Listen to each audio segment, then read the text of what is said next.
Donald Trump has spent the last couple weeks throwing very massive temper tantrums about everything from the investigations in Georgia, the special prosecutor, the lawsuits he's facing, the judges he's appointed. Karl Rove, for some reason, I think pissed him off and he went on a rant about him. But one of the weirder things that Donald Trump decided to attack this week, of course, was mail-in voting. So Donald Trump earlier this week gets on Truth Social, mostly all caps, and he sends out this. Our elections are rigged. Mail-in ballots are a total scam. How about all those broken Republican voting machines? Get smart, Republicans, or you won't have a party or country left. Remember, you can never have fair and free elections with mail-in ballots. Never, never, never. Won't and can't happen.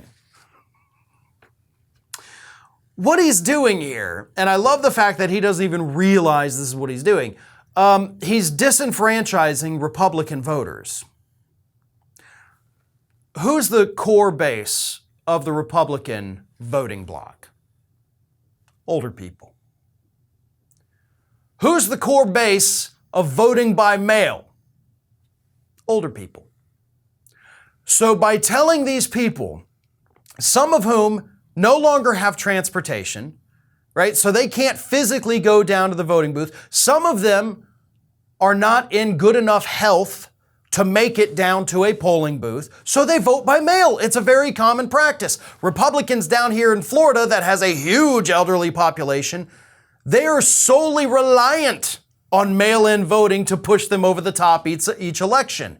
And here you have Donald Trump, who also happens to be a senior citizen living down here in Florida, trashing mail-in voting. And the best part is his words do have consequences. We saw it in Georgia in early 2021. Republicans stayed home in that runoff because Trump had spent the last month and a half railing about how unsafe and unsecure our elections were. So Republicans looked at it and said, oh, I guess it's unsecure. Trump says it's not secure. I'm not going to vote. That seems dangerous. And now he's attacking mail-in voting.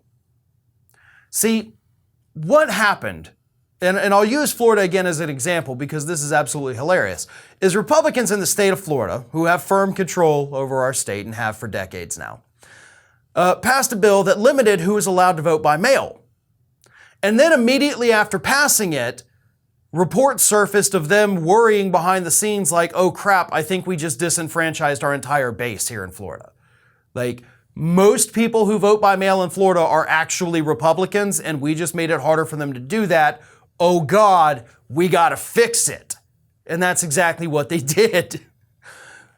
And Trump is out here right now telling people, don't do it, it's unreliable. There is no evidence, by the way, to suggest that voting by mail is somehow dangerous or that is somehow less reliable. Trump is making these things up because he cannot and will not ever get over losing to Joe Biden in the 2020 election. So he's going to continue railing against these things probably for the next 2 years, and it's going to help disenfranchise more Republicans who will believe anything he says. They'll no longer vote by mail, and then when it's a little too late to realize that, they're going to understand, oh, but I also have no way to get to the polls, so I guess I'm just not going to vote. This is Hattie. Hattie wants to know why you have not subscribed to our channel. You obviously like our videos, so do us a favor and subscribe.